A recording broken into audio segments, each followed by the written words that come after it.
Hello hey guys, welcome back. Today is 14th of June और आज के newspaper में कौन कौन से इंपॉर्टेंट न्यूज़ और कौन कौन सा इंपॉर्टेंट एडिटोरियल है उसके बारे में डिस्कशन करेंगे। ठीक है जी। अब देखिए, सबसे पहले जो न्यूज़ है आज की वो है about the retail inflation. Retail inflation eases to 7.04%। हमने पिछले दिनों में एक चीज़ देखी थी, आपको याद होगा कि किस तरह से आरबीआई ने जो पॉलिसी रेट्स हैं, मैंने उस पर शॉर्ट्स भी बनाया था एक, अगर आप देखना चाहते हो तो शायद से यूट्यूब पे ही डाला था उसको, शॉर्ट्स को, तो आप उसको भी चेक कर सकते हो। उसमें मैंने यही बताया था कि किस तरह से अगर रेपो रेट इंक्रीज़ कर दी जाएगी तो मनी सप्लाई कम हो जाती है और उससे इन्फ्लेशन कम हो सकती है ना। तो उसी तरह से देखते हुए हमें ये देखने को मिला कि जो इन्फ्लेशन है वो हमें कम होती दिखाई दी। यहाँ पे देखिए, चाहे इन्फ्लेशन मार्जिनली कम हुआ लेकिन मई के मंथ में जो इन्फ्लेशन है वो 7.04% हुई as comparison to 7.79% in the April. मोर ओवर अगर हम यहाँ पे देखें तो जो रूरल कंज्यूमर्स हैं उनके वहाँ पे इन्फ्लेशन थी 8.38%, जो कि 7.01% होती दिखाई दी। लेकिन अर्बन एरिया में कुछ खास फ़र्क नहीं पड़ा, लेकिन उसमें पहले ही कम थी as comparison to rural areas. 7.08% से 7.09% से 7.08%, है ना। तो ये तो कुछ चीज़ें थी कि किस तरह से जो इन्फ्लेशन का डेटा है वो कम होता दिखाई दिया, लेकिन इसके पीछे जो लॉजिक है वो आपने प्रॉपर वे से याद रखना है लॉजिक को। और लॉजिक क्या था आपको पता होगा, मनी सप्लाई क्या हो गई थी, डिक्रीज़ हो गई थी। मनी सप्लाई के डिक्रीज़ होने से जब कम पैसे आएंगे लोगों के हाथ में तो उनकी जो परचेजिंग है वो भी कम होएगी। जब परचेजिंग कम होएगी तो जो चीज़ें हैं वो सस्ती होती हमें दिखाई देती है, मतलब जब डिमांड कम हो जाएगी। ठीक है, ऑलराइट, ये चीज़ आपने याद रखनी है, यहाँ पे भूलना नहीं है। अब यहाँ पे एक और चीज़ देखिए, जो फूड इन्फ्लेशन है वो कहते हैं वो हाई मतलब was high with the edible oil, spices, फिर vegetable pushing it up, there is unlikely to respite any time soon in on these items. लेकिन जो फूड ग्रेन्स हैं उनका जो प्राइस है मतलब कुछ बढ़ा आफ्टर ये even if there is a good harvest after the significant increase in the minimum support price for the kharif crop, क्योंकि एमएसपी हर एक बार बढ़ता जाएगा तो जो उसका प्राइस है वो हमें इंक्रीज होता दिखाई देगा ही देगा। मोर ओवर इसके बारे में और भी हम जानकारी लेते हैं जिसका नाम है कंज्यूमर प्राइस इंडेक्स। ये चीज़ें हमें पता कैसे चलती हैं। देखिए, कंज्यूमर प्राइस इंडेक्स में हम गुड्स एंड सर्विसेज दोनों को काउंट करते हैं, मतलब हर एक चीज़ वो हम काउंट करेंगे जो कि हमें सीपीआई में काउंट करनी चाहिए। On the other hand WPI में होलसेल प्राइस इंडेक्स में हम अकेला क्या काउंट करते हैं, गुड्स को काउंट करते हैं, लेकिन सर्विसेज वहाँ पर नहीं आते। तो अगर मैं सीपीआई की बात करूँ तो वो एक इंक्लूसिव टाइप की चीज़ बन जाती है और इसको देखते हुए ये रिलीज़ कौन करता है, एनएसओ, नेशनल स्टैटिस्टिकल ऑफिस इसको रिलीज़ करता है। ये चार तरह की हो सकती है सीपीआई, एक इंडस्ट्रियल वर्कर, दूसरा एग्रीकल्चर लेबर, तीसरा रूरल लेबर और जो फोर्थ है वो रूरल अर्बन कंबाइंड। मतलब रूरल और अर्बन दोनों को इकट्ठा करके क्या बना दिया हमने, कंबाइंड बना दिया। मैं आपको बता दूं जो पहली तीन है, इंडस्ट्रियल वर्कर, एग्रीकल्चर लेबर और रूरल लेबर, इसको कंपाइल करती है लेबर ब्यूरो और ministry of labour and employment. Fourth वाली हमें पता है, हमने ऊपर भी पढ़ा, एनएसओ करती है जो कि मॉस्पी के अंडर आती है, मतलब ministry of statistics and programme implementation के अंडर आएगी। इसका जो बेस ईयर है वो हमें 2012 मिलता है और रिसेंटली जो ministry of labour and employment है उसने रिलीज़ किया CPI for the industrial worker with base year 2016। मतलब एक नया बेस ईयर हमें दिखाई देता है किस चीज़ का, इंडस्ट्रियल वर्कर वाले का, और आपने इस चीज़ को प्रॉपर वे में याद रखना। और ये बेस ईयर क्या है, 2016। जो मॉनेटरी पॉलिसी कमेटी है वो यूज़ करती है सीपीआई का data to control the inflation. जैसे हमने देखा ना कि भाई रेपो रेट इंक्रीज़ कर दिया, ये डिक्रीज़ कर दिया या वो पॉलिसी रेट को इंक्रीज़ कर दिया, वो किन चीज़ों को देख के करता होगा, वो किन चीज़ों को देख के करता है, वाया चेकिंग दी सीपीआई कंबाइंड। ठीक है, consumer price index combined. Okay, तो ये चीज़ आपने याद रखनी है। और इसके में एक क्वेश्चन आता है जिसका नाम है Phillips curve. Phillips curve advocates a relation between which of the two aggregates of the economy. जो फिलिप्स कर्व है वो कौन से रिलेशनशिप को दिखाता है, ये प्रीवियस ईयर क्वेश्चन है। Number 1 inflation and unemployment, number 2 demand and supply of money, number 3 supply of money and rate of interest, number 4 rate of interest and unemployment. आपने कमेंट सेक्शन में बताना है कौन सा जो इसका ऑप्शन है वो सही है। ठीक है जी, चलिए नेक्स्ट न्यूज़ की तरफ बढ़ते हैं। नेक्स्ट न्यूज़ है Rahul quizzed by ED for 11 hours summoned again. देखो, ये तो आपको पता ही, जो पहली न्यूज़ हमने की है ये GS3 का पार्ट है। Now this is also part of GS3 as well as GS2। ठीक है जी, तो ईडी के बारे में यहाँ पे हमें पता होना चाहिए, बहुत बार डिस्कस किया, लेकिन दोबारा से जो भी बच्चा नई वीडियो देख रहा है उनको भी पता होना चाहिए। देखिए जो ईडी है वो एक मल्टी डिसिप्लिनरी ऑर्गेनाइजेशन है, ठीक है। मतलब क्या है कि भाई एक लॉ के साथ में या फिर एक चीज़ों के साथ में डील नहीं करती, मल्टीपल चीज़ों के साथ में डील करेगी। सो मल्टी डिसिप्लिनरी ऑर्गेनाइजेशन है और इसको पावर दे रखी है फैमा और पीएमएलए के अंडर। मैं आपको इसका अगर बैकग्राउंड बताऊं तो इसका नाम था पहले इन्फोर्समेंट यूनिट, लेकिन बाद में इसका नाम कर दिया गया इन्फोर्समेंट डायरेक्टोरेट। और ये पहले करता था फेरा, मतलब फॉरेन एक्सचेंज रेगुलेशन एक्ट, लेकिन बाद में फेरा भी अमेंड कर दिया गया और फिर हमारे पास क्या आता है, फैमा आता है। जो इन्फोर्समेंट डायरेक्टोरेट है, मतलब जो हमारा इन्फोर्समेंट डायरेक्टोरेट है वो हमारा department of revenue, ministry of finance के अंडर आता है, लेकिन जो इन्फोर्समेंट यूनिट था वो डिपार्टमेंट ऑफ इकोनॉमिक अफेयर्स के अंडर आता था। अगर हम और एक्स्ट्रा चीज़ों की यहाँ पे बात करें तो जो हम यहाँ पे अगर बात करें तो इसका जो फॉर ए शॉर्ट पीरियड 1973-77 जो डायरेक्टोरेट है also remind under the administrative jurisdiction of the department of person and administrative reforms. ये भी आपने चीज़ को याद रखना है। इसके पास पावर्स है, फेमा मैंने अभी आपको बताया कि एक्सचेंज को रेगुलेट करना, और prevention of money laundering act PMLA. Composition की अगर मैं बात करता हूं तो इसमें रिक्रूटिंग जो है वो पर्सोनल, वो directorate also draws from the different investigation agencies like custom, central excise, income tax, police etcetera on deputation. Other functions क्या हो सकते हैं, फ्यूगिटिव इकोनॉमिक ऑफेंडर्स एक्ट के अंडर जो कोई लोग हैं यहाँ पे स्कैम वगैरह करके कुछ और प्रॉब्लम क्रिएट करके अगर बाहर भाग जाएंगे तो वो वाला एक्ट हो गया। एंड कॉफ़ी पोसा में क्या है, conservation of foreign exchange and prevention of smuggling activities act 1974, ये चीज़ के बारे में भी वो डील करता है। ठीक है जी, तो ये चीज़ के बारे में आपने ध्यान रखना है और ये इंपॉर्टेंट न्यूज़ है, इसको आपने याद रखना है। चलिए नेक्स्ट न्यूज़ की बात करेंगे। जो नेक्स्ट न्यूज़ आज हमने डिस्कस करनी है इट इज़ अबाउट के एडिटोरियल। ठीक है, सबसे पहली चीज़ बियॉन्ड द नंबर्स यहाँ पे लिखा हुआ है, this editorial is belongs to GS2, लेकिन ये हमारे काम का बहुत ज़्यादा नहीं है because it is all about politics के बीजेपी को कितना सीट मिला और कांग्रेस को। हाँ, सारी पॉलिटिक्स की न्यूज़ भी हमने अवॉइड नहीं करनी होती, कई न्यूज़ पढ़नी होती हैं, लेकिन ये वाली न्यूज़ बिल्कुल ही अवॉइड करने वाली है। ठीक है, फिर अगर मैं नेक्स्ट चीज़ की बात करूँ, चूजिंग साइड्स में राजी क्या लिखा हुआ है यहाँ पे, this editorial is belongs to GS2 IR, international relations का पार्ट है।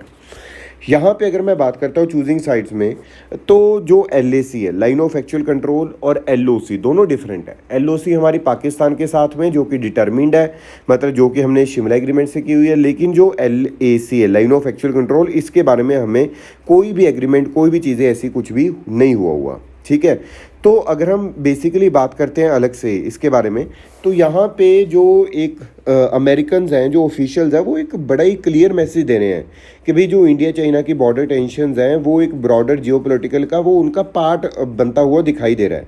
जो उन्होंने बोला कि जो चाइनीज़ एक्टिविटी थी ईस्टर्न लद्दाख में वो बहुत ही गलत थी और आई ओपनिंग थी। ठीक है जी, और उनकी इंटेंशंस को क्वेश्चन किया। फिर उन्होंने शंग्रीला डायलॉग में भी ये चीज़ बोला कि भाई ये जो चीज़ें आप करते हो ये बहुत ही ज़्यादा गलत है। Moreover they have also talked about the East China Sea where they are doing the Chinese fishing activities, क्योंकि वहाँ पे उनका बनता नहीं है साउथ चाइना सी में, ईस्ट चाइना सी में, लेकिन वो कर रहे हैं। देन दे अंडरलाइंड के जो बिडेन एडमिनिस्ट्रेशन है वो प्रायोरिटी पे रखती है theatre of operations and heart of the American grand strategy, वो क्या है, इंडो पैसिफिक। ठीक है जी, फिर गलवान वैली क्लैश के बारे में भी बात की गई और जिसने बायलेटरल रिलेशंस काफ़ी हद तक हमारे ख़राब किए थे हमारी कंट्री के विद चाइना। और अगर हम शंग्रीला डायलॉग की बात करें, यहाँ पे जो न्यू दिल्ली है, puzzling did not send it high level political representation. जो चाइनीज़ डिफेंस है उसने बोला हमने तो लोग भेजे नहीं जी इंडिया की तरफ, इंडिया ने भेजे थे चाइनीज़ साइड की तरफ, फिर हमारी लड़ाई होगी वहाँ पे। ठीक है, तो ये जो चीज़ें हैं जो चाइना कर रहा है उसके बारे में बहुत अच्छे वे से अगर हम बात करें तो हर एक कंट्री पता है, देखो पता क्या है, ये नहीं है कि भी इंडिया USA इंडिया की जो तरफदारी कर रहा है, नहीं, USA को पता है कि मुझे भी अगर ज़िंदा रहना तो चाइना को मार के ज़िंदा रह सकता हूँ, ऐसी बात नहीं है। सो यहाँ पे अगर मैं बात करूँ, इंडिया सिर्फ एक ऐसी कंट्री बचा है क्वाड में से जो कि कोई स्टैंड नहीं ले रहा और कोई स्टेटमेंट नहीं दे रहा। अदरवाइज़ हर एक कंट्री ने कोई ना कोई स्टेटमेंट यहाँ पे प्रोवाइड करते हुए दिखाई दे रहे हैं। अगर मैं और बात करूं तो रियलिटी में तो यही है कि countries are likely to face increasing hard choices, क्योंकि as they navigate an intensifying rivalry between the world's two biggest power USA और चाइना। ठीक है जी, तो ये चीज़ आपने याद रखनी है। सेकंड एडिटोरियल जो आज हमने डिस्कस करना है, tackling the crisis of rising food global food prices, ठीक है, ये GS3 से रिलेटेड है और इसके बारे में हम बात करते हैं। यहाँ पे देखिए ये जो चीज़ है मतलब सोशल इश्यूज़ के साथ में भी रिलेट कर सकते हो आप, लेकिन ठीक है। यहाँ पे देखिए global food prices are characterise by year to year volatility और पीरियोडिक शार्प प्राइस स्पाइक्स। मतलब जो चीज़ें हैं वो किस तरह से बढ़ रही हैं उसकी वजह से जो राइजेज हैं, प्राइस का राइज है वो हो रहा है।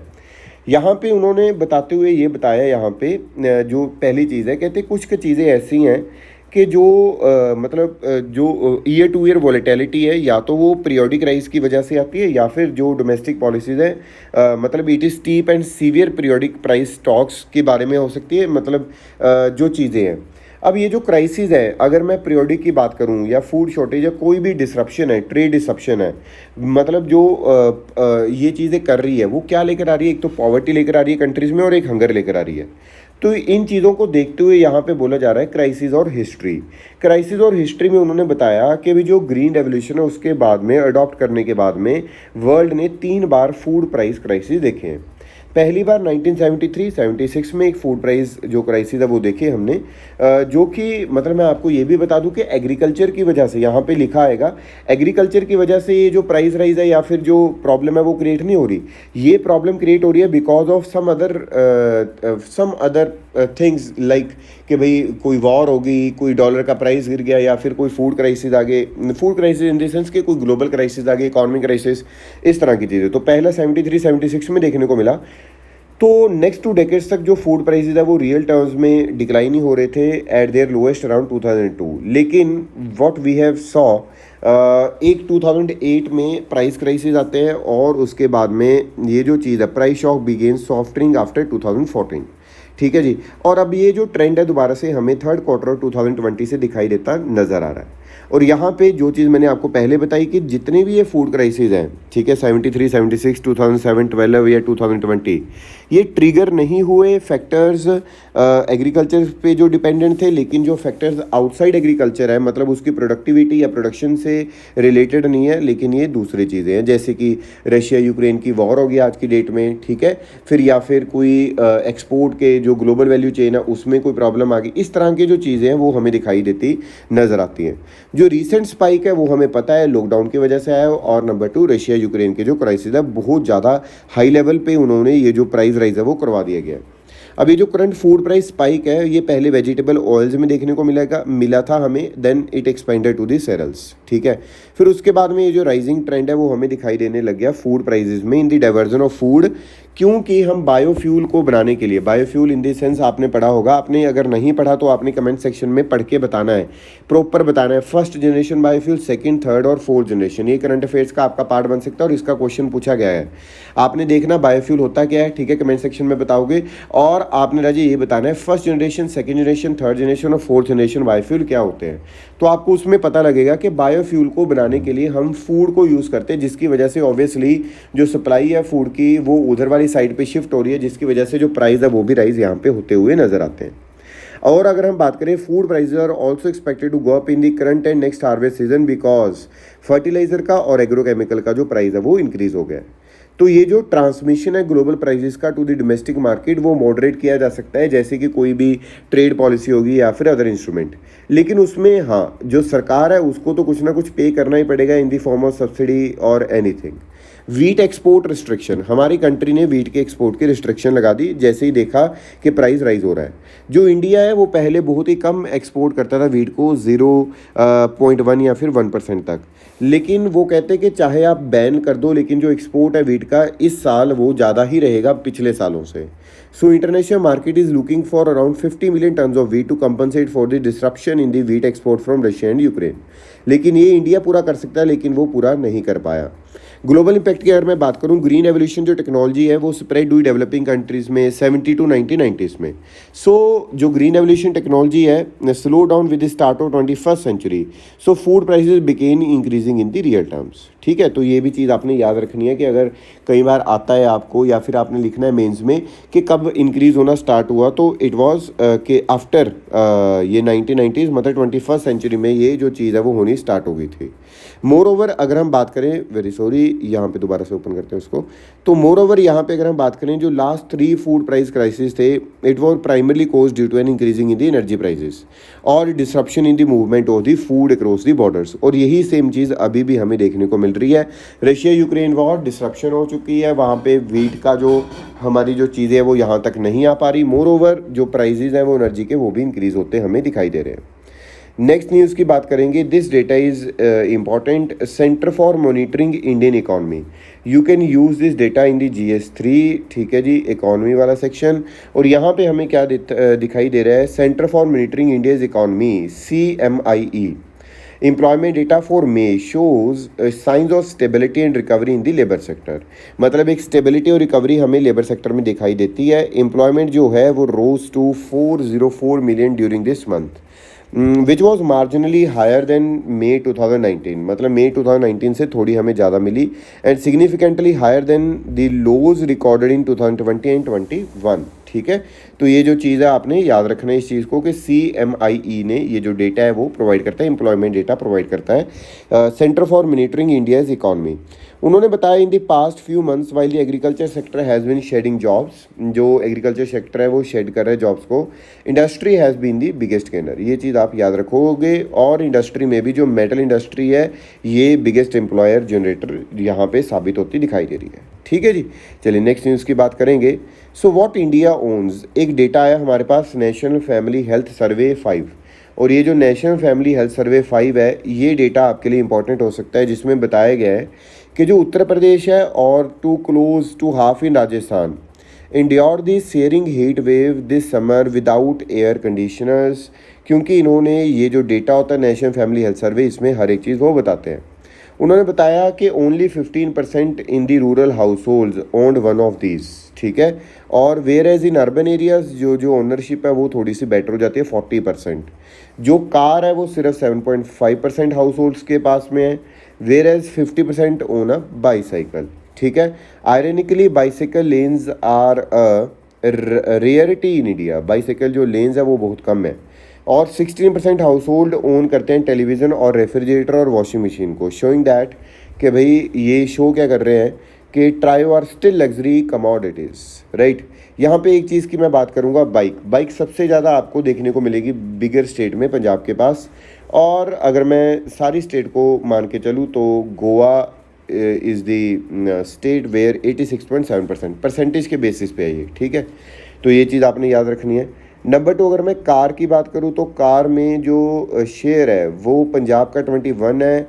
सो बहुत और भी जो स्टेट्स है जैसे केरला हो गया, गुजरात गोवा हो गया, ठीक है, और लद्दाख है, जम्मू एंड कश्मीर, यहाँ पे भी जो कार है परसेंटेज के तौर पे हमें दिखाई देती नज़र आती है। और कुछ बहुत ज़्यादा याद करने की ज़रूरत नहीं है, ये जो डेटा है ऊपर वाला यहाँ पे आपने इस चीज़ को याद रखना है। और ये जो चीज़ें यहाँ पे देखिए, व्हीकल की डेंसिटी मैंने अभी बताया आपको पंजाब। और अगर हम यहाँ पे बात करते हैं इस चीज़ में, ownership household owns a car in India, the ownership was relatively higher in Punjab Kerala. मतलब जो एवरेज ओनरशिप है वो ज़्यादा है Punjab, Kerala, Goa, Himachal, UTs of Ladakh and Jammu and Kashmir में। Close to 25% household in India do not own a car और a bike और अ cycle. ठीक है, 25% के पास इन तीनों में से कुछ भी नहीं है। अगर हम वॉशिंग मशीन की बात करें 18% के पास है। तो इस तरह की जो चीज़ें हैं वो यहाँ पे लिखी हुई हैं, डेटा ये आप यूज़ कर सकते हैं। More than 60% house hold in Punjab and Goa on all 3 appliances, television, refrigerator and washing machine. ठीक है, तो ये कुछ डेटा आपने याद रखना है। नेक्स्ट न्यूज़ है, demolition drives violate international law. आपको याद होगा this news is related to GS2। आपने देखा होगा कि भी किस तरह से अगर कोई भी प्रॉब्लम आती है, लाइक कोई दंगे हो रहे हैं या फिर कोई भी चीज़ है, तो डिमोलिशन जो ड्राइव है, बुलडोज़र चलाना घरों पे, वो एक प्रथा सी बन चुकी है। हर एक स्टेट में वो किया जा रहा है, कॉपी पेस्ट किया जा रहा है ना। ये स्टार्ट हुआ था यूपी में, यूपी से ये अब काफ़ी स्टेट्स में मतलब दिखाई दे रहा है कि हाँ भाई ये चीज़ हमें दिखाई देती नज़र आ रही। लेकिन this is not only violating the article 21 of the Indian constitution but also the international law. How it is violating? Let's discuss. The right to housing is not only a fundamental right recognized under Article 21, but it is also well documented under the international human rights laws. Number 1. Number 2, यहाँ पे बोला गया है जो international law है also prohibits, ठीक है, जो इंटरनेशनल लॉ है also prohibits arbitrary interference in individuals' right to property. For instance, Article 12 of the Universal Declaration of Human Rights states that no one shall be subjected to arbitrary interference with his privacy, family, home, or correspondence, nor to attack upon his honor and reputation. तो ये जो article 12 है उसको आप क्या कर रहे हो, यहाँ पे वॉयलेट कर रहे हो. You are not violating article 21 but you are violating the article 12 of the international law also, which is nothing but a universal declaration on human rights. Moreover, the above identified international human rights law has been judicially incorporated by the Supreme Court of India. तो ये जो चीज़ है Indian legal system में ये डाल दी गई है, ये जो आइडेंटिफाइड इंटरनेशनल ह्यूमन राइट है, और ये डाला था सुप्रीम कोर्ट ने. So bulldozing of houses of the alleged rioters amount to forced eviction and arbitrary interference with an individual's home, which is the breach of national as well as international law. More over गलती अगर writer मतलब जो writers हैं, जो अगर एक बंदा गलती कर रहा है, अगर किसी का मेल पर्सन वहाँ पे जाके पत्थर मारा है या फिर इस तरह की पोजीशन कर रहा है, कोई भी प्रॉब्लम क्रिएट कर रहा है, तो उसकी सारी फैमिली को निकालने की तो तुक नहीं बन रही उस घर से. ये चीज़ यहाँ पे बोली जा रही है. ठीक है जी. नेक्स्ट न्यूज़ की बात करेंगे. Pandit refuse to rejoin duty in the valley. So this is related to GS3 internal security. This news is important because we have already discussed this कि टारगेटिंग किलिंग की वजह से वो जो लोग हैं वो कहते हैं हम जॉब पे नहीं जाएंगे. सो ये जो एक प्रॉब्लम है मेजर हमें दिखाई देती नज़र आ रही है कहाँ पे, इन दी कश्मीर वैली, क्योंकि काफ़ी जो कश्मीरी पंडित एम्प्लॉयज़ हैं वो यहाँ पे रिक्रूट किए गए थे under the prime minister special employment package since 2008. But अब वो कहते हैं हमें यहाँ पे जो रहना है वो मुश्किल हो रहा है because of the targeted killings, and that's why they do not want to join the jobs, rejoin the duty. ठीक है जी. चलिए नेक्स्ट न्यूज़ की बात करेंगे. नेक्स्ट न्यूज़ इज़ अबाउट, पहले ये देखते हैं सिप्री. सिप्री का डिफेंस में आता है. So this is related to GS3. यहाँ पे सिप्री के Stockholm institute peace research institute, ये एक डिफेंस थिंक टैंक है. मैं आपको बता दूँ, आपने याद रखना है. ये जो काम क्या करते हैं, ये हर एक कंट्री का बताती है कि कौन सा कंट्री कितनी GDP लगा रहा है कहाँ पे ऑन दी डिफेंस सेक्टर. ठीक है. मोरओवर इन्होंने ये बोला है कि जो इंडिया है उसके पास जो न्यूक्लियर वॉरहेड्स हैं वो 160 थे on January 2022, but they have increased, और उसके बारे में कोई भी इन्फॉर्मेशन यहाँ पे नहीं दी किसने, इंडिया ने. मोरओवर उन्होंने ये भी बोला कि इंडिया और पाकिस्तान ने कुछ स्टेटमेंट निकाली थी कि about some of their missiles test, but provide no information about this status, और उनके साइज़ के बारे में कुछ भी नहीं बताया. सो सिप्री के बारे में आपने याद रखना है यहाँ पे. नेक्स्ट जो न्यूज़ आती है वो है centre to boost supply of fortified rice. Fortified का मतलब होता है कि फोर्टिफिकेशन करना, उसमें विटामिन है जो उसको डालना, A, B इस तरह से जो विटामिन है उनको डालना. मैक्सिमम विटामिन A को यूज़ किया जाता है. और ये जो स्कीम है prime minister Narendra Modi started in October 2021 aims to supply fortified rice to be beneficiaries to the ICDS, प्रधानमंत्री पोषण शक्ति निर्माण, और PM पोषण स्कीम. मतलब ये स्कीम तो एक ही है. अब यहाँ पे हम बात करते हैं कि मेनली ICDS है क्या. ये एक अम्ब्रेला स्कीम है, इसके अंडर बहुत ज़्यादा स्कीम्स लॉन्च की गई हैं. आंगनवाड़ी सर्विसेज ये वो सारी ICDS के अंडर है, integrated child development services. This is a centrally sponsored service और scheme implemented by the ministry of women and child development, and it was launch in 1975. Moreover इसके ऑब्जेक्टिव क्या है, improve कर रहे हैं nutrition और health status of children in the age group of 0 to 6 years. To lay the foundation of proper psychological, physical and social development of the child. Reduce करनी है हमने incidence of mortality, morbidity, malnutrition and school dropout, और achieve करना है हमने effective coordination of policy and implementation. Enhance करनी है capability of the mother to look after the normal health and nutritional needs of the child, और facilitate करना है educate and empower adolescent girls को. ये कुछ ऑब्जेक्टिव्स है, ये आपने प्रॉपर वे में याद रखने. You can take the screenshot also, यहाँ पे मैं रोक रहा हूँ, इसका ले लो, और you can take the screenshot of this also. ठीक है. तो यहाँ पे नेक्स्ट न्यूज़ की तरफ बढ़ेंगे. Refrain from publishing ads on online betting media told. यहाँ पे बोला जा रहा है जो मीडिया अगर कोई ऑनलाइन बेटिंग या फिर कोई गैम्बलिंग की एड दिखाता है तो प्लीज़ उसको रोक देना चाहिए, ये बोला जा रहा है. Because in some states it is legal but in maximum state it is illegal, it is an illegal activity. ठीक है. तो आपके मन में एक चीज़ आ रही होगी कि अगर इसको रोका जा रहा है तो जो ड्रीम 11 है, कोई है ना, आपको ऐड देखी होगी कोई भी ड्रीम 11 या कुछ की किसी की भी, वो कैसे आती है. देखिए सुप्रीम कोर्ट ऑफ इंडिया उन्होंने क्लियर किया कि जो ड्रीम 11 है या फिर कुछ इस तरह की जो गेम्स हैं, this is not the chance. ठीक है जी, ये आपके चांस से आपको नहीं आती, मतलब गेम ऑफ चांस है वो, तो गेम ऑफ चांस होगी बैटिंग तो या फिर गैम्बलिंग तो। लेकिन जो ड्रीम 11 है वो बोलते हैं प्रॉपर देख दो कि पिच कैसी है, कौन से प्लेयर को चुनना है, कौन से प्लेयर को नहीं चुनना, वो उसको देख के बनाई जाती है। So it will be counted under the dream, ये game of skills, GOS, game of skills. So game of skills are allowed, not the game of chance, ठीक है। So please understand and remember this, तो आपने इस चीज़ को याद रखना है। नेक्स्ट चीज़ की बात करेंगे। नेक्स्ट न्यूज़ है अबाउट दी गूगल टू पे विमेन एम्प्लॉइज $118 मिलियन, ठीक है। यहाँ पे गूगल पे एक केस चल रहा था जिसमें वो बोल रहे थे कि गूगल विमेन को कम पैसे देता है। So Google said on Sunday that it was very pleased to be settling without admission of wrongdoing, ठीक है। और मोर ओवर गूगल ने ये भी बोला कि the company also agreed for a third party to analyse its hiring and compensation practices, right. तो ये चीज़ यहाँ पे बोली जा रही है। नेक्स्ट न्यूज़ की बात करेंगे। नेक्स्ट न्यूज़ है, it is about the rupee weakens past 78 stocks slide eyeing Fed rate increase. मैंने आपको उस दिन भी प्रॉपर समझाया था कि अगर फेड रेट इंक्रीज हो जाए, मतलब अगर USA में जो सेंट्रल बैंक है उसने जो इंटरेस्ट रेट है उसको इंक्रीज़ कर दिया, तो जितना भी पैसा है हमारी मार्केट से, जो भी बाहर की कंपनीज़ का आया था, बाहर की कंट्रीज़ के लोगों ने एज अ FII लेकर आए थे, तो वो लोग FPI लेकर आए थे, वो लोग क्या करेंगे, वो USA में इन्वेस्ट करना स्टार्ट करेंगे, because it's a safe country. हमारे यहाँ पे इस वजह से आए थे, वहाँ पे उस टाइम पे इंटरेस्ट रेट कम था और हमारे यहाँ पे जो बेनिफिट है वो ज़्यादा मिल रहे थे। लेकिन अभी जो रिसेंटली ये देखने को मिला कि कुछ जो चीज़ें हैं उससे हमें पता चलता है फेड रेट इंक्रीज़ होने की वजह से ये प्रॉब्लम हमें दिखाई देती नज़र आ रही है, ठीक है जी। तो जैसे जैसे पैसा निकलेगा यहाँ से, मतलब डॉलर्स निकलेंगे और वो दूसरी कंट्री में जाएंगे, तो ऑब्वियसली यहाँ पे जो सप्लाई है वो कम हो जाएगी, डिमांड इंक्रीज़ होगी, जिसकी वजह से जो रुपीज़ है वो डेप्रिशिएट होता जाएगा और जो डॉलर है वो अप्रिशिएट होता जाएगा।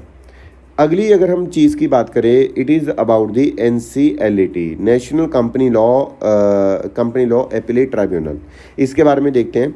देखिए, जो national company law appellate tribunal है वो कॉन्स्टिट्यूट हुआ under section 410 of the companies act 2013। जो NCLAT है वो जो भी ऑर्डर पास करता है NCLT, उसमें जो ऑर्डर्स पास किए जाते हैं, ठीक है जी, उसके खिलाफ अगर आपने शिकायत करनी है या फिर आपको ऑर्डर नहीं पसंद आया NCLT का, you can approach the NCLAT। NCLAT और भी अगर मैं आपको चीज़ बताऊँ, आपने एक चीज़ सुनी होगी, कंपटीशन कमीशन ऑफ इंडिया, उसके भी जितने भी केसेस अगर आपको नहीं ठीक लग रहे तो you can approach the NCLAT।